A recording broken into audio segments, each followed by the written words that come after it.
What is up, ladies and gentlemen? Welcome back to the channel. As always, I'm your co-host Donovan Quick, and today we're going to be going over the keys to the game on how the Dolphins can beat the Cowboys in Miami today. Now, unfortunately, the official inactives have not come out, but I did talk about the possible inactives as well as possible actives in a video yesterday. I'll link it in the description down below. But we're going to go right into it. We're going to go from what we need offensively to what we need defensively, keys to the game. First things first, we need to make sure when we're on offense that we know where Micah Parsons is at all times. We know that they love to move him all across that defensive line, inside, outside, left side, right side. We know that he is all over the place. We know he's a monster. We know he's one of the best in the game. And he's going to be really tough to block. So we need to make sure that we double team him. They are down a defensive lineman with Jonathan Hankins being ruled out prior to today's game. We know that they're a little bit weakened, so we need to take advantage of that and be able to double team their best guys. Tua needs to get the ball out quickly. That's point number 2. He just needs to get it out quickly, and he has all season long, so this shouldn't be an issue. And we need his scramble drill, his pocket presence to be on point today. You know, he did fairly well, even though we ended up losing against the Titans. He scrambled really well. Just no one ever got open. With that being said, they play really high-low defense. And by that, I mean it's high risk, high reward. Deron Bland leads the league in pick sixes. He broke the record already this year for pick sixes in a season by a corner. Now, he is their backup corner because Trayvon Diggs is on IR. He's out for the season. I believe torn ACL. Correct me if I'm wrong. Stephon Gilmore quietly having one of his best seasons, and he won Defensive Player of the Year as a cornerback not too long ago.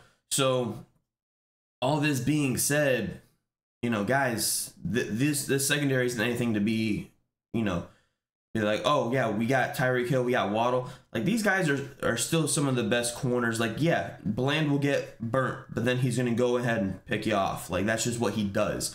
Now, Stephon Gilmore, he's going to be on you like glue. So he's probably going to be on Waddle most of the time, and they're probably going to run a lot of zone coverage. They do run a lot of zone coverage, which allows them to get those picks because, like, windows that people think are open aren't really open. However, Tua is one of the best in the league against zone coverage. And we have 2 of the fastest guys, so if we're able to get them in the tiniest bit of space, we're going to be able to exploit this defense. Brings it all back to the quarterback. Brings it back to Tua. Tua needs to be on point today, getting the ball out quickly, getting it to guys in space. We have guys with speed. Use your speed. That's point number 3. Use your speed. We have speed everywhere on the field. We have Tyreek Hill. We have Jalen Waddle. We have Devon Achane. We have Raheem Mostert. We have speed everywhere on the field. We saw last night the Chargers now, meanwhile, they didn't end up beating the Bills, but we saw them using their speed in different looks in space. They were able to move the ball around with end arounds, wide receiver runs. We know McDaniel has that deep in his bag. We also know that we just are really good at running the ball to the outside. If we can get to the second level, we can gas this defense. We'll be fine. We'll be fine offensively. Now, the biggest thing, in every single game that we've lost this year, we have been able to move the ball. However, we haven't been able to finish. Now, we have one of the best finish rates in the NFL. I believe it's a little over 71%. That is really good, by the way. But the Dolphins need to go in and finish today. That's just what's going to have to happen. We get the ball in the red zone. We don't need, you know, cute play calls like a fade to Cedric Wilson on a 0-man blitz. Like, we don't need that. We need better play calls from Mike McDaniel in the red zone.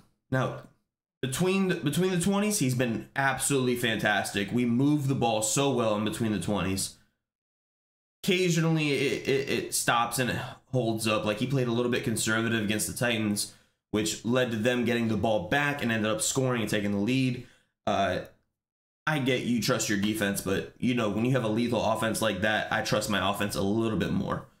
So we just need better play calling, situational play calling from Mike McDaniel. Now he's in his second year. This is his second year play calling, not just head coach, but second year as a play caller. And so he needs to learn from his mistakes. And if you watch Hard Knocks, that man is the epitome of, or the epitome, sorry, the epitome of accountability. He is that guy. Like, he's going to take accountability no matter what. And he proved it in Hard Knocks. Like, that speech was phenomenal. If you haven't watched it, go watch it. Moving on to the defensive side of the ball. They got weapons. They got CeeDee Lamb. They got Brandon Cooks. They got Michael Gallup. Like, Michael Gallup, Jacob loves to talk trash about him. He is secretly good. He's their version of a Gabe Davis. We all know, we're familiar with the Bills. Gabe Davis either has 0 fantasy points and 0 catches, or he goes off like he did last night for 20-something points. And that is Michael Gallup for them. Like, he'll be quietly good some games, like obviously not to the extent of Gabe Davis, but quietly good some games, and then just irrelevant others. Jake Ferguson, the heavy red zone target. We need to make sure that we're all over him. The biggest thing, though, we already know that Xavier Howard is probably going to play, that Jalen Ramsey's not going to be shadowing CeeDee Lamb. So we need to make sure that Xavier Howard is up for the challenge of covering CeeDee Lamb, because if this offense even, gets 1 catch and they get a little bit of momentum against Xavier Howard, guess what? They're going to line CD up on that side the entire game. They're going to avoid Jalen Ramsey.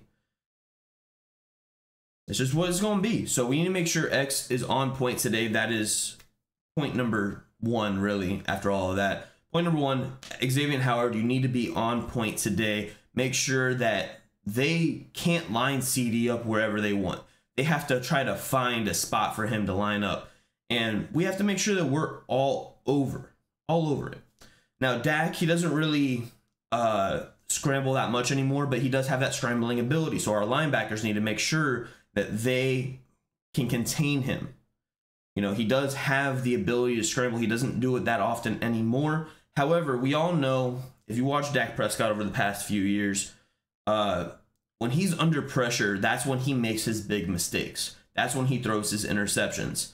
So without Tyron Smith and a banged up Zach Martin, we're going to need our defensive line to absolutely eat. We're going to need to get pressure on this offense, and we're going to need to make Dak make mistakes. And if we're able to do that, we're able to get turnovers, and we're able to keep the ball clean on our side, this should be a Dolphins game. Now, I'm not saying all these things has to happen for us to win. This is all the stuff that we need to make sure, we either minimize on defense or minimize mistakes on offense. And that's what it's going to be. Now, we do have a couple of milestones, by the way.